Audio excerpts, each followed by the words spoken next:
Still my choice for sneaker of the year. What's up, people? It's your boy FP Kicks and Gear, and I am back with part 2 of my Legit Check Guide series for the Jordan 4 Brick by Brick by Nigel Sylvester, and this will be my part 2.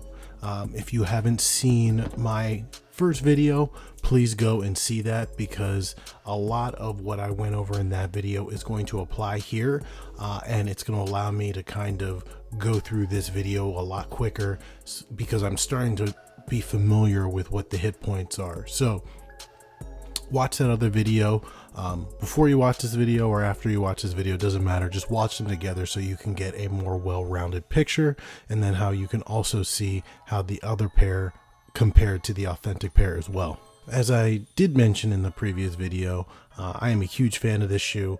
This is currently top of my list for sneaker of the year, even though we've gotten a huge amount of heat already, and we're only in April, about to go into May. With all that said, let's get into it. But the first thing, remember, just like in all my videos, you can go to the Instagram account on the screen to see all of the detailed pictures and images that you need of the rep.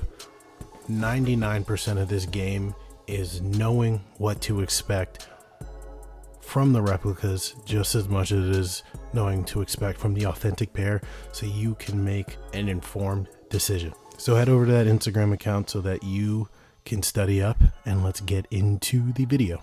So just like in the previous video, the box is a generally good tool to start your legit checking, because it's an easy way to eliminate a pair right off the bat. If the box is off, you know that there's probably something off with the shoes. And in this case, the reps box is a different color, just like the first pair.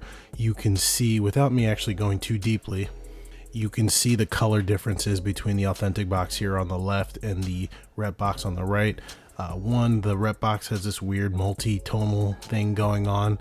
The bottom portion of the box is a lot darker than the lid, and just to the touch, the rep box does have a texture, but the authentic pair's texture is definitely a lot more intense and deeper. Outside of that, you have different indentations surrounding the box where you see the Jumpman and where you see the Bike Air on the top, and they're a lot more shallow on the replica pair than they are on the authentic pair. So the authentic box does stand out, in addition to the rep box being smaller. This is the second time that I've seen a rep box for these brick by bricks be smaller than my authentic pair, so pay attention to that. The other things that come with these shoes is the Velcro strap, and you can see it's a nice blue color, and on the original video that I did, the straps were a different color. On this video, on this pair, they are a different color as well. The blue is definitely more vibrant on the authentic pair and a little bit more faded on the rep. Just small things to kind of consider. Also, the replica came rolled up like this. The package in general was not organized like a dead stock pair of authentic shoes are. The package was all just assembled and everything was thrown into the box like it was do it yourself, as opposed to what it looks like on the authentic pair. But it was just all loose components. The shoes weren't in the bags or anything like that. So understand that there's definitely an unboxing experience for an authentic pair that you'll see that you won't get from the replica, unless whoever is trying to sell the pair does that for you. But either way, boxes are different colors, straps are different colors. Let's get away from the boxes and let's just look at the shoes. So when it came to the first video, there were two main things that stood out to me comparing the authentic pair to the rep. While the rep definitely has the overall image of the shoe, where it stood apart from the authentic pair was the material, specifically the nubuck on the authentic pair, and overall the different shades and colors in that orange-ish red brick color. So when it comes to the authentic pair and the materials, I really can't say enough how nice the quality is of this nubuck. You can see the movement, you can see the texture all around the shoe. You can even see a little bit of wrinkling / tumbling in it. It's a very, very, very soft nubuck, and it doesn't take much to get that transitional movement when you rub your hands across it. When you pick up the authentic pair, when you pick up the rep pair, while it definitely gives off the appearance, once you start feeling that nubuck, it's just not the same. It's stiffer, it's shorter haired, it's not as plush. It's just not the same in-hand experience. And even then, I would say the colors are still pretty close. You have a slight difference, but nonetheless, the biggest thing comes to the quality, and it's just a different quality of nubuck if we're assigning the softness to it. Outside of that, though, the materials are more or less Jordan 4 materials, and they are the same. This nice, weird brick kind of textured leather that goes around the toe box is actually pretty accurate on the replica. Even down to the color, you might get a slight color difference there, but out of all of the things that there's color discrepancies on, this is probably the closest thing to between the two pairs. One thing that I didn't notice in the last video was the Nike mini swoosh on the other rep was significantly larger than on the authentic pair, but these are much closer in size. I'd say maybe the authentic pair's embroidery is a little bit better quality. But outside of that, once you get past the materials, the color differences is where things start to kind of play. One of the main things that I was able to see is that the 3M material that is underneath the rubber netting is a different color. That 3M sheet is actually an orange color as well, while the color on the rep is definitely a lot more muted, and they reflect light differently because of that. And another thing outside of, again, materials, you can see difference in color between the overall Jumpman tag on the tongue from the Jumpman on the center to the background color. They are just not the same, and they look a little bit darker on the rep than compared to the authentic pair. And you can see that the stitching color around that attaches the tag to the tongue is also a different color on the rep. It is definitely more blending in with the overall colors of the authentic pair. The stitching is definitely a bit more muted and blending in, while the rep is more of a brighter orange stitching that is attaching that tag to the tongue.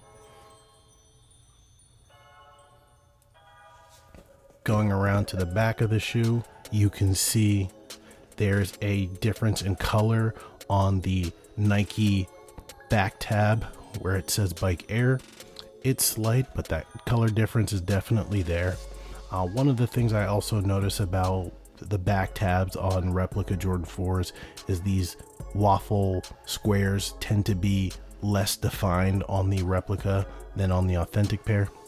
Another area that I noticed a color difference was in the back of the tongue. If you guys can't see, the lining for the back of the tongue on the rep is a bit different of a color than on the authentic pair. A lot closer than on the first pair that I did, but the real difference is when it comes to the tags behind the tongue. On the rep, it's a very red orange Jordan Biking Co 2017.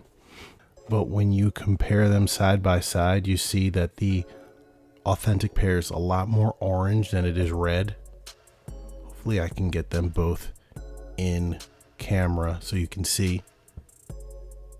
But those colors are definitely different.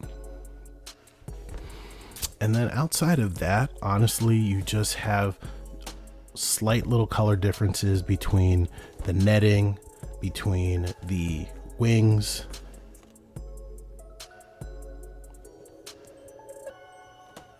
Very slight.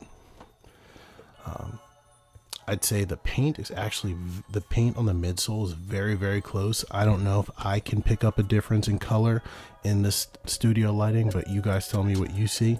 And then you have slight differences in color on the rubber part of the midsole, on the rubber part of the outsole, on both the solid rubber and the translucent rubber. You can see a better view of the color differences on the toe caps here. And that's, you know, essentially it. That's the name of the game. It's color differences and material differences. How do they look side by side like this? You can definitely see the translucent opaqueness difference between the red translucent rubber of the authentic compared to the rep. Definitely darker and a lot harder to see through. The air bubbles seem to be pretty good. The white midsole paint, very close. Honestly, it just comes down to the nubuck difference and the color difference. You just have those slight differences in color that honestly will be one of the main reasons why legit checking will always be able to be done. Even in some of the best replicas, I always see small color differences. But that's gonna wrap up the video. I'll do another quick 360 of the reps so that you guys can see. One more thing, these Jordan 4s are slightly different in the way they are shaped, and I found this out when I compared them to the Nike SB4s, but the collar on authentic Bike Air Brick by Bricks is wider where the Achilles ankle area is, while the rep is pinched. This is what traditional 4s look like. This is what the Nike SB4 looks like. It is pinched right there while it's more rounded and open. I don't know if that is something that they pulled from biking, right? Like, because Nigel Sylvester is a BMX athlete, but the Jordan 4 RMs also have a wide similar opening. So maybe Nike decided to take a BMX approach to the Jordan 4 like they did with the Nike SBs, but that's what it comes down to. That's pretty much what the difference is: material, shape, color. So with that said, guys, that wraps up my video. I'll do a quick 360 so that you can see more views of the shoe. And remember, you can find more pics on the Instagram account on the screen. With that said, I'll see you guys in the next one. Peace.